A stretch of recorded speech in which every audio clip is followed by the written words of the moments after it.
Clerk will report the title of the bill. H.R. 559, a bill to amend the Homeland Security Act of 2002 to establish an appeal and redress process for individuals wrongly delayed or prohibited from boarding a flight or denied a right, benefit, or privilege, and for other purposes. Pursuant to the rule, the gentleman from Mississippi, Mr. Thompson, and the gentleman from Texas, Mr. Olson, each will control 20 minutes. The chair recognizes the gentleman from Mississippi.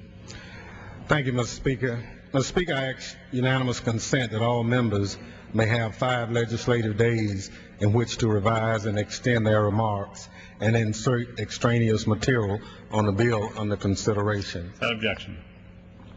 Mr. Speaker, I rise in support of this bill and yield myself as much time as I may consume. Gentleman's recognized.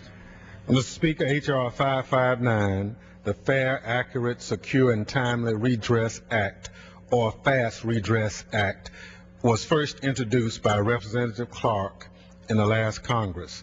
Ms. Clark is to be commended for her effort in steering this legislation through the House in a cooperative, bipartisan way.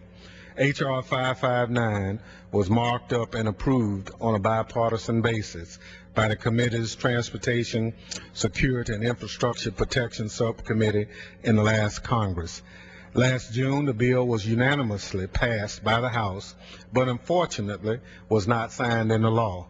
I believe with our new president, this bill will soon become law. Everyone complains about the lack of sanity in the watch list process, but few have dared to wade into all the ins and outs of the system. Representative Clark has done just that, and this legislation is the product of her thoughtful undertaking. As you know, Mr. Speaker, this issue is of great concern to me as well. We must have prudent security policies, and these policies must ensure that people are not improperly identified as potential terrorists or on any watch list or database. This bill promotes security while also protecting civil liberties. President Obama's swearing in began a new era in our homeland and national security policies, and smart legislation like these measures before us today will be well served by our new leadership. Certainly, the practice of watch listing individuals plays an important role in identifying possible terrorist suspects.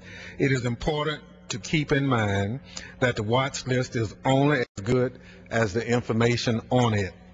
Without accurate, complete, and reliable information, the purpose of a watch list is frustrated and the database becomes unreliable.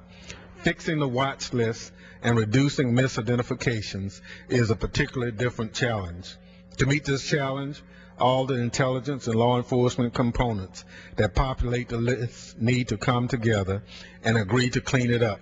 Unfortunately, this has not happened. Since February 2007, over 32,000 Americans have sought redress through the DHS Traveler and Redress Inquiry Program, known as DHS TRIP. Each individual voluntarily provided personal information to establish his or her identity. When there is a determination that this person is not a threat, their names are placed on a cleared list that is maintained by the Transportation Security Administration.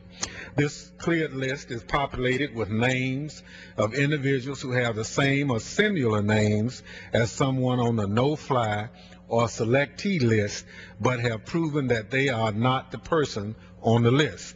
The cleared list is then only shared with the airlines for screening purposes, not with all other agencies that use the watch list. Under H.R. 559, the updated information would be shared throughout DHS and with other federal agencies that use the terrorist watch list or database. This would ensure that individuals who are cleared under the redress process are not stopped as potential terrorists by other federal agencies. Specifically, H.R. 559 requires the Secretary of Homeland Security to establish the Office of Appeals and Redress to provide a timely and fair redress process. The Office of Appeals and Redress is directed to maintain a comprehensive cleared list that contains the names of individuals who have been misidentified and have corrected erroneous information. The comprehensive cleared list would be made available to those that use the terrorist watch list or database to resolve misidentification. The bill directs TSA, CBP, the Coast Guard, and other DHS components to reference the comprehensive cleared list when assessing the security risk of an individual. This will ensure that individuals such as our esteemed colleague from Georgia, Congressman John Lewis, will not be repeatedly stopped or delayed or have to seek redress from different components in the same federal agency. Importantly, the measure includes protections to ensure that personally identifiable information is handled in accordance with privacy laws. Once enacted, individuals who go through the trouble of clearing their names will not have to repeat the exercise again and again. Mr. Speaker, with the inauguration of President Obama, America enters a new chapter, and this bill provides our security policies forward in a manner that protects our homeland and our civil liberties. Mr. Speaker, on behalf of every John Lewis and others who are frequently misidentified on the watch list, I urge swift passage of this bill.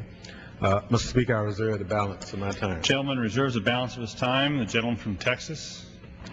Thank you, Mr. Speaker. I yield myself as much time as I may consume. Gentleman is recognized. Mr. Speaker, I rise today in support of the fast, accurate, secure,